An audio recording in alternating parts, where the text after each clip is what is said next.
Dopo l'inaugurazione della campionaria d'autunno in via Pralungo di sabato 30 settembre, ieri e oggi a San Donà è arrivata puntuale come da tradizione anche l'invasione di gente pronta a godersi tutta la magia e il divertimento che le fiere del Rosario sanno regalare.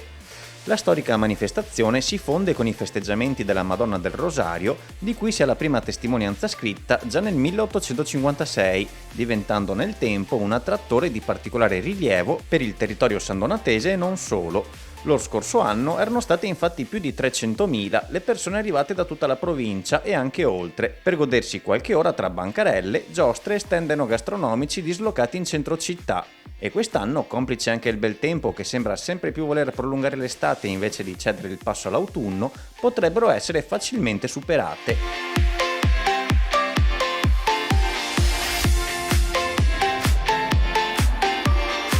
Oggi, 2 ottobre, festa del patrono, è il clou ed ultimo giorno di fiere e i visitatori hanno solo l'imbarazzo della scelta per svagarsi o fare acquisti. Nel mercato straordinario diffuso sono infatti dislocate circa 350 bancarelle. In centro città trova posto anche un mercato dell'antiquariato con 45 espositori, mentre alla campionaria d'autunno in via Pralungo sono una sessantina gli stand allestiti e all'esterno trovano posto anche quelli delle associazioni del territorio. Per assaporare prodotti territoriali e conoscere gli agricoltori locali è presente inoltre una mostra mercato dell'agricoltura, mentre per placare l'appetito tra un acquisto e un giro in giostra c'è solo l'imbarazzo della scelta.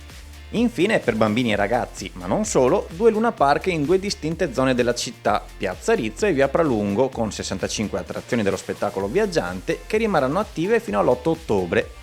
Quello delle Fiere del Rosario è uno degli appuntamenti più attesi dell'anno per divertirsi in compagnia e che si prolunga nel fine settimana successivo con la festa della polenta e San Donà Fumetto, altro momento che richiama in città decine di migliaia di persone per un nuovo fine settimana di festa che non si vorrebbe concludere mai.